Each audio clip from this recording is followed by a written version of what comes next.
Bueno, la persona que tenemos invitada es nada más y nada menos que nuestra ministra de Cultura. Ministra, bienvenida. Muchísimas gracias, Patricia. Para mí de verdad es un gran placer estar aquí en este canal.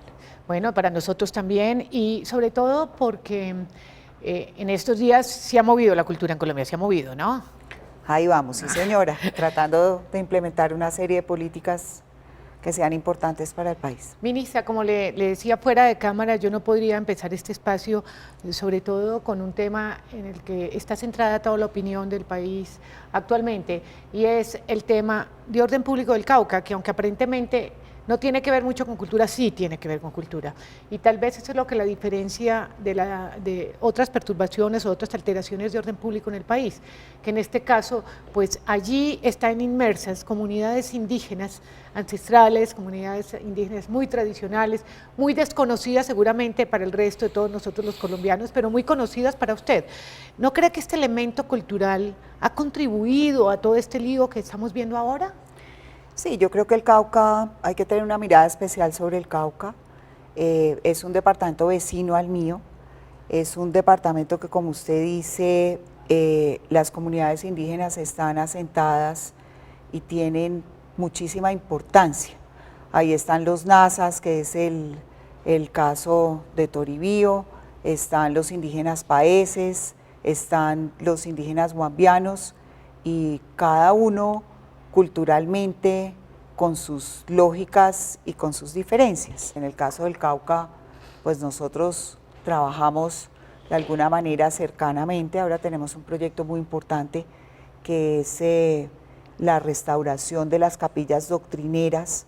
Son 9 capillas doctrineras, hay dos. Eso es muy importante porque precisamente como dicen, bueno, entonces es que allí no hay presencia permanente, institucional, ¿no?, del Estado. Entonces uno diría, bueno, ¿y cuál es la presencia entonces de...? Usted me dice las capillas doctrineras, ¿qué son las capillas doctrineras para que la gente se... Las capillas doctrineras son las capillas que construyeron las misiones que llegaron, pues, siglo XVII, siglo XVIII, sí, a catequizar a estas comunidades indígenas, pero que con el paso de los años, pues, hacen parte hoy de sus patrimonios, y que son ellos quienes solicitan que les sean restauradas, y es en un trabajo conjunto con las comunidades de indígenas paeses. Nosotros tenemos otro trabajo muy importante en Miranda. Miranda también es una zona, pues, compleja en el Cauca. Ahí tenemos un tema de infraestructura de bibliotecas públicas, de una biblioteca pública muy importante, porque para nosotros una de las líneas y de las políticas prioritarias del Ministerio de Cultura es el tema de lectura, escritura y fortalecimiento de la red de bibliotecas públicas. Un país que no lee, que tiene una brecha grande en el conocimiento, es un país que está muy distante a poder cerrar esas brechas. Y esa es una política pública desde el Ministerio de Cultura fundamental. Nosotros sí creemos que es a través del conocimiento, mediante la posibilidad que tienen los colombianos de leer, de cambiar su realidad y de transformarse socialmente. Ok, y esas, es decir, sería uno de los puntales de la presencia del ministerio allí. ¿Qué más? Nosotros tenemos un tema muy importante para el Cauca y para 14 municipios del Pacífico Sur colombiano, que es el tema de la música, con las marimbas tradicionales y los cantos tradicionales del Pacífico Sur. Con los 3 municipios costeros trabajamos en un plan de salvaguardia sobre ese aspecto fundamental para ellos y para todo el Pacífico Sur, que incluye Nariño, Valle del Cauca y obviamente Chocó. Bueno, dale, sígame. Trabajamos en una política pública de cocinas tradicionales. Popayán tiene un tema muy importante, ¿no? Muy importante. Nosotros acabamos de lanzar una política pública de cocinas tradicionales. Nosotros queremos que la cocina sea mucho más que un recetario. El recetario es muy importante, pero la mirada sobre la cocina desde un aspecto antropológico, con las investigaciones que se han hecho sobre los alimentos desde la tierra hasta llegar en la mesa. Y la mesa como un contexto de diálogo, más allá del disfrute de los alimentos, que es muy importante, pasando por la preservación de los utensilios. Muchos de los utensilios tradicionales de cocina tradicional colombiana se está perdiendo. Nosotros quisiéramos que en algún momento la cocina colombiana tenga aquel lugar que tiene la mexicana o que tiene la peruana, y que cuando usted recorra el país en sus carreteras encuentre comida colombiana de las regiones de nuestro país de primerísimo nivel. Bueno, entonces, pasado tema que me parece importante y actual, pues por demás. Queremos, ¿por qué no hablamos ahorita de dos proyectos muy importantes que creo que han pasado por su cartera? Y es la nueva ley de espectáculos públicos, que se llama, ¿no? Una ley que sin duda fue muy trabajada durante años y que por fin simplifica, yo creo que un poco los trámites de lo que son los espectáculos en Colombia. ¿Cuál es para usted el principal avance de esa ley? Yo le quiero mencionar tres. A ver. Uno es haberle quitado la carga tributaria excesiva que tenía el sector de las artes representativas en el país. ¿Qué era de cuánto, ministra? Teníamos muchísimos impuestos, 10% municipales, 10% nacionales, que se iban adicionalmente a fortalecer el sector del deporte. Imagínese un sector como la cultura que no tiene nada tributando para el deporte. Teníamos cargas tributarias municipales también altas. Adicionalmente, lo que hace la ley es que todos los servicios conexos a las artes representativas quedan sin el 16% de IVA. O sea, los luminotécnicos, los equipos los alquileres de sonido, de iluminación, de tarimas, todos esos servicios se les quita esa carga tributaria, entonces el sector se vuelve mucho más competitivo. Y más dinámico, ¿no? Sí, y era un sector que claramente venía evadiendo impuestos. Entonces, convinimos en crear un impuesto del 8% que todo el mundo pague y pueda pagar, lo que lleva a la formalización del sector adicionalmente. También se crea... Es decir, en otras palabras, lo que hicieron fue unificarlo en un solo impuesto y bajarlo. Sí, y bajarlo y eliminar unos que hacía oneroso los ejercicios para cualquier empresario que quisiese traer al país espectáculos o para los nacionales que quisiesen presentar espectáculos de las artes representativas. ¿De cuánto era más o menos esa carga tributaria? ¿30%? Un poco más del 30%. Entonces altísimo, ¿no? Era Era muy, muy alta. Adicionalmente, los artistas extranjeros que venían a Colombia se les tenían un impuesto superior al 30% cuando se les pagaban honorarios, lo que hacía que fuese el país muy poco competitivo para la posibilidad de traer ese tipo de espectáculos. Por eso los artistas pasaban derecho encima para Argentina. Sí, o cuando venía no se pagaba ese impuesto, ¿sí? Quedaba memitizado, es decir, le pagaban al artista con boletería o él donaba sus servicios, sus honorarios y le pagaban viáticos, ese tipo de cosas para evadir ese impuesto. Ajá. Y eso estaba claramente reportado y referenciado. A nosotros no nos interesa que el sector evada impuestos, sino que pague lo justo. Lo otro que se hizo con la ley es que las boletas superiores a 76.000 pesos a 3 VTs pagan el 10% para la constitución de un fondo que recauda el Ministerio de Cultura y que se invierte en infraestructura cultural de la región que genera el tributo, que genera el cobro de ese impuesto. Si Bogotá tiene a Paul McCartney como lo tuvo y tiene unos ingresos por ese concepto, esos recursos se invierten en Bogotá. Otro tema que quedó en la ley... O sea, Madonna ahora se invierte en Medellín. En Medellín. Okay. Madonna ahora se invierte en Medellín. Se recauda por parte del Ministerio de Cultura y se entrega a Medellín para que lo inviertan en infraestructura cultural. Lo otro que prevé la ley... Pero un momentico, antes de irnos al otro que prevé la ley, una acotación.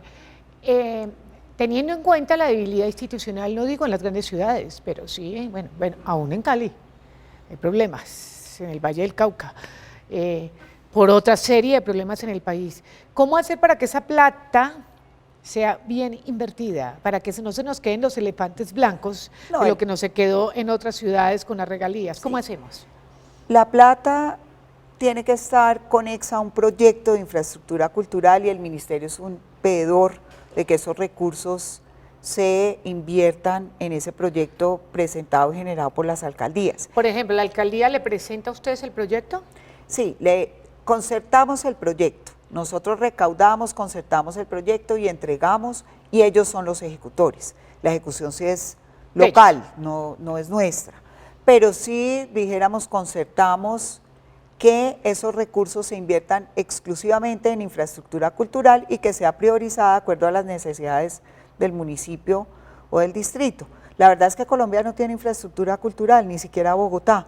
Ahora, en aras a esa ley aprobada, se pueden realizar Madonna en el Estadio de Medellín y McCartney en el Estadio de Bogotá, pero todos los colombianos fueron testigos de las grandes polémicas a través de los N espacios que tiene el deporte, diciendo que no prestaran el estadio y que eso no era posible, que se iba a dañar la gramilla, y lo que prevé la ley es que el calendario deportivo tenga prioridad, pero que sí sea factible realizar espectáculos culturales en esos escenarios, cuidando la autoridad municipal o distrital de exigir todas las pólizas al empresario, de manera que se entregue el estadio en las mismas condiciones en que fue recibido. ¿Y qué tipo de escenario se podría construir con eso, por ejemplo? Pues Buenos Aires tiene un gran escenario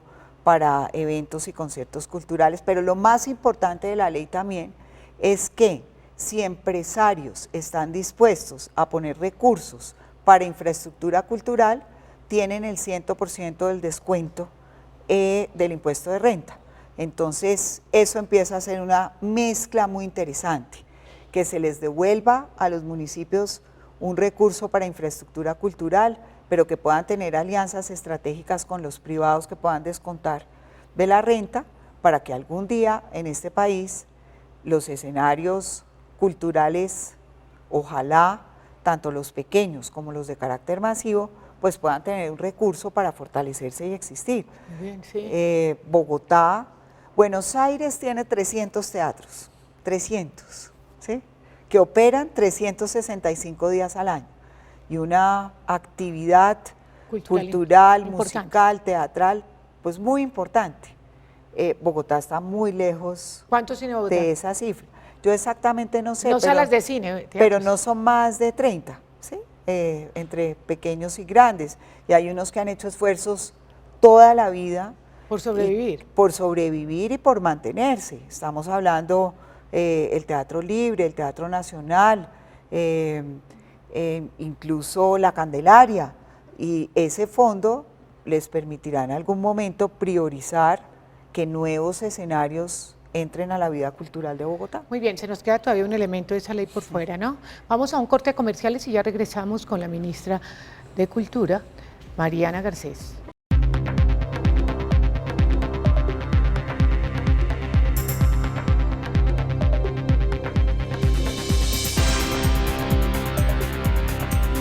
Volvemos de nuevo con la ministra de Cultura, Mariana Garcés. Se nos quedó uno, ¿no? La ventanilla única, que es muy importante. Ah, pero esa es importantísima, sí, ¿no? La ventanilla única.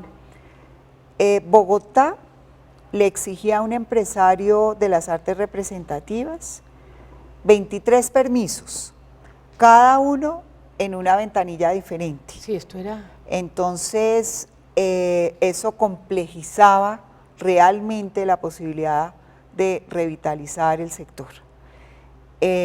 La ley prevé 4 trámites obligatorios y la creación de una ventanilla única, que si usted es un empresario de las artes representativas pueda llegar a una alcaldía y en esa misma ventanilla pueda hacer todos los trámites. Y lo otro que prevé la ley es que los escenarios sean certificados, que si usted llega con un espectáculo, por decir, al Jorge Eliezer Gaitán en Bogotá, ese teatro ya tenga las autorizaciones para operar como teatro y a usted como empresario, por el hecho de estar en esa sala, no le toque hacer nada adicional. Ah, claro, es que ahora entiendo. Certificar el escenario. ¿Como qué, por ejemplo? Como que tenía salidas extras. Que le dé un certificado a la alcaldía diciendo cumple con todas las condiciones para reunir 1.700 personas con sus salidas de emergencia, con la ambulancia, con el permiso de todo el tema de ruido, etcétera, etcétera. Entonces, un escenario certificado, el empresario puede llegar ahí o el agente cultural puede llegar ahí sin que le toque hacer trámites adicionales en 23 ventanillas o, en el mejor de los casos, entre 10 y 16 permisos en las otras ciudades, cada una con una institución diferente. Dígame una cosa antes de terminar, ¿quién se opuso a esta? No, dijéramos, hay muchos temas ahí. Que tocaron. Sí, que hay que negociar con las alcaldías locales, con el distrito. Al quitarle tributos a una actividad, son unos ingresos que dejan de existir. Lo que nosotros decimos, finalmente el impacto de la ley es más, debe ser analizado desde lo positivo, en la medida en que la ley pues va a generar más empleo, va a generar más posibilidades de que el sector se formalice, y si usted tiene un tributo que no paga, pues realmente el impacto de ese tributo no es real, está en el papel, pero no en la verdad. Entonces lo que quisimos fue hacer una ley más justa, que fue aprobada en el año anterior, que todo este semestre hemos socializado a lo largo y ancho del país y que todavía estamos aprendiendo sobre la misma para que sea realmente implementada. ¿Cuándo creería usted que se vería como el impacto o el efecto de que esa ley haya entrado en vigencia? Porque a mí siempre a uno siempre le parece que Colombia en general tiene como una pobreza de espectáculos, hasta cierto punto, ¿no? Pero otro problema también es el alto precio de las boletas, ¿no? Por eso la ley pretende que la gente que pueda pagar 76.000 pesos o más pague un impuesto, pero que si usted no quiere gravar a las personas con ese impuesto, su boleta de todas maneras va a ser menor a 76.000 pesos. Entonces lo que queremos es que el empresario también reflexione sobre esas dos alternativas y que existan más espectáculos de menor costo y que finalmente toda esa rebaja de la carga tributaria se vea reflejada en un menor costo de la boletería para el ciudadano. Muy bien. Hay otra iniciativa que creo que puede ser de mucho interés general y es la ley del cine. Yo recuerdo a Unfocine. Sí, sí, claro. Y el descalabro. Claro. Y las cosas que se hicieron en Unfocine, pues que más o menos uno decía, pero ese infierno de plata fue como un derroche, pues, de las...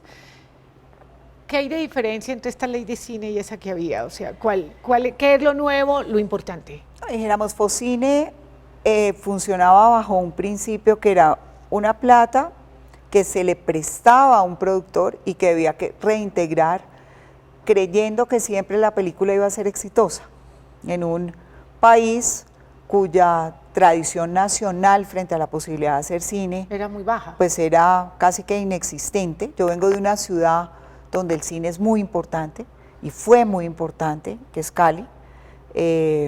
Aún hoy los grandes productores y directores colombianos siguen siendo en gran parte vallecaucanos. Sí. Pues ahí se creció, se formó Luis Ospina, Carlos Mayolo, Clara María Ochoa, sí. De esas generaciones de los Quijotes del cine colombiano. Después viene la ley del 2003, que es muy importante y que es el gran salto frente a la industria. Y esa ley lo que crea es un fondo de cinematografía, que es el FDC, que tiene un Consejo Nacional de Cinematografía, que es el que trabaja de la mano con el Ministerio de Cultura en su reglamentación y que crea una serie de estímulos que han permitido el fortalecimiento de la industria. Y cuando digo fortalecimiento de la industria es porque en cifras ese fortalecimiento es muy claro.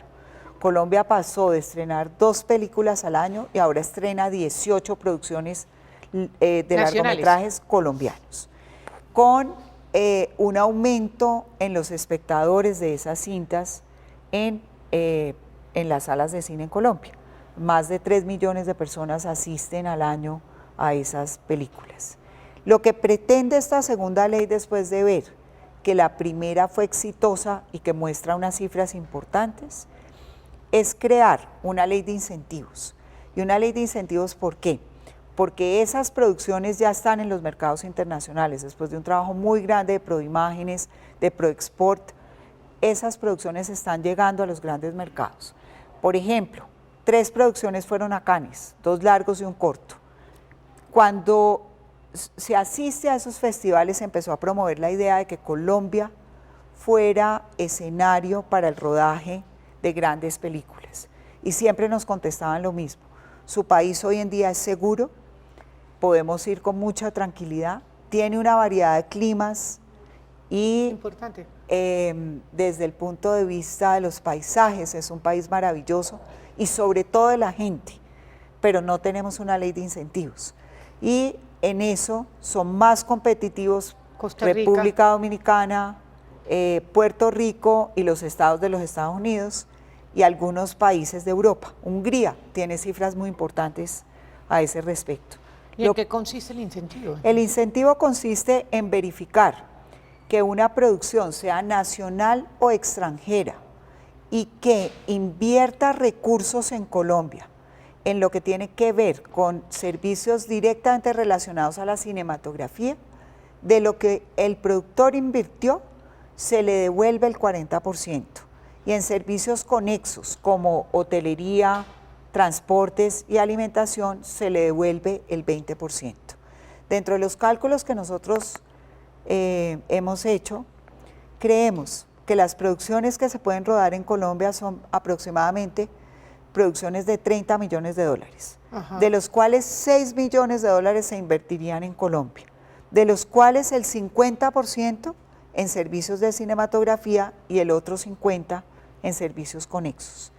Por eso, el fondo se crea con un presupuesto inicial de 25.000 millones y esos 25.000 millones esperan tener grandes producciones de productores nacionales y de extranjeros en Colombia para el rodaje Pero de sumemos, películas. ministra, si invierten, por ejemplo, en una película, ¿cuántos millones? Estamos sí, hablando de películas de 30 millones. De dólares. Sí. Si les devuelven por un lado 30, 20. No, sobre lo que inviertan en Colombia. Sí, supóngase que inviertan en Colombia 6 millones. Sí. Sobre esos 6 millones, ¿les devuelven cuánto? Por un lado, con servicios conexos. El 40% sobre servicios cinematográficos y el 20% sobre servicios conexos. O sea que a Colombia le quedarían el 40%, porque se les devuelve la plata, ¿o no? No, se les devuelve la plata, pero usted tiene 3 millones de dólares de los cuales le devuelve el 40%. Okay. El resto es capital nuevo, capital fresco que se queda en el país y que pues mueven la economía. Ya tiene alguien que diga, uy, eso nos interesa. Muchos, desde afuera. Muchísimos. ¿Sí? Sí, ahora en Bogotá se realizó el Bogotá Audiovisual Market, donde vinieron 50 productores. Cada vez que Colombia sale a los mercados internacionales, los productores le dicen, estamos esperando la ley de incentivos. Apenas se sancionó la ley de incentivos, dicen, estamos listos para invertir. Pero no es llegar y decir, yo invertí y llevar un recibo, no. Ellos tienen que llegar a Colombia, aliarse con un productor nacional, constituir una fiducia y a partir de todos los controles de una auditoría y del Ministerio de Cultura y verificado que esa inversión, ese gasto sí se realizó en el país, tienen derecho a considerar la devolución del recurso. ¿Quiénes son los que más han expresado interés en esto? Yo nombres propios no tengo, pero sí estuve en el mercado audiovisual de Bogotá. Hay muchísimos productores que han venido al país, muchísimos se han reunido directamente con el presidente Juan Manuel Santos, muchísimos han estado con la gente de Proimágenes en movimiento. La productora de Manolo Cardona ha estado en contactos, la productora Dínamo de Rodrigo Guerrero y compañía, la gente de Clara María Ochoa, es decir, hay un grupo de gente. ¿En contacto? Sí, nosotros, lo que me dice a mí la gente del sector es que los 25.000 millones van a ser insuficientes. Yo digo, ejecutemos esos 25.000 millones y miramos el desarrollo del tema. Caminemos y después vemos cómo solventamos las cargas. Bueno, nos quedan 2 minutos exactamente. Creo que ha sido información de mucho interés para todos los televidentes. Nos falta tal vez una y es, y tiene que ser muy corta porque es el concierto del 20 de julio. Sí, concierto. ¿En qué va a consistir para que toda la gente esté pendiente? Porque este concierto es a nivel, por lo regular, nacional, ¿no? Sí. Entonces, ¿qué? Concierto del 20 de julio le hemos denominado Notas de Independencia. Se realizará en la ciudad de Popayán, en el Coliseo de la Universidad del Cauca. Será transmitido por la televisión pública. Se inicia a la 1 de la tarde del 20 de julio. Vamos hasta las 4 de la tarde. La primera parte queremos mostrar experiencias de la riqueza musical de niños y jóvenes del país. Iniciamos con un grupo de niños guambianos y hay de la costa norte, del Valle del Cauca. Son niños de varias partes. De varias partes. Okay. Vamos a tener ahí en la primera parte. Y en la segunda parte es el gran homenaje al maestro Lucho Bermúdez. Este es el año de conmemoración del maestro Lucho Bermúdez. La orquesta que hoy maneja su hija, que se llama Patricia Bermúdez, pues interpretará en la segunda parte del concierto los temas más representativos en esta fiesta de la independencia. En algunos momentos hubo cambios como a otros escenarios. ¿Se va a dar eso en otros escenarios del país? No, ¿o todo va a ser centralizado en Popayán? Nosotros, a diferencia de años anteriores, hacemos un gran concierto donde queremos tener representado al país. De manera que es un solo concierto que va por la televisión con una representación amplia de Colombia. Muy bien. Ministra, mil gracias. No, a ti por invitarme, Patricia. No, y esperamos que de verdad tenga mucho éxito con esas dos leyes, porque son leyes importantes y leyes que se estaban esperando, ¿no? Así es, muchísimas gracias. Y mucha suerte en la gestión y en el concierto también, y esperamos tenerla aquí después para ver si le parece cómo van funcionando. Cada vez que me invites aquí estaré, claro que sí. Y yo creo que es importante ver cómo van caminando estas leyes, qué es lo que falta para ajustar y bueno, y cuáles son los nuevos productores o los nuevos espectáculos que se están dando en el país, ¿le parece? Así es, los veedores más importantes son ustedes, los medios y los ciudadanos. Y nosotros también estaremos pendientes, ministra, de todas esas experiencias y además de todo lo que suceda en el Cauca, como le dijimos inicialmente, de lo cual no podríamos ser ajenos tampoco. Claro que sí. Cómo van a ser, cómo va a ser todo. Estos proyectos de tipo, bueno, culinario también y de tipo cultural con las capillas misionales, ¿es que se llama? Sí, las capillas doctrineras. Doctrineras. Y nosotros esperamos que, como todos ustedes, que esta nueva ley, que sobre todo la ley de espectáculos, pueda redundar en que todos los colombianos podamos ver cosas nuevas y muy buenas. A ustedes mil gracias también por habernos acompañado. Los esperamos el próximo lunes a esta misma hora. Soy Patricia Gómez y les deseo una feliz tarde. Mil gracias.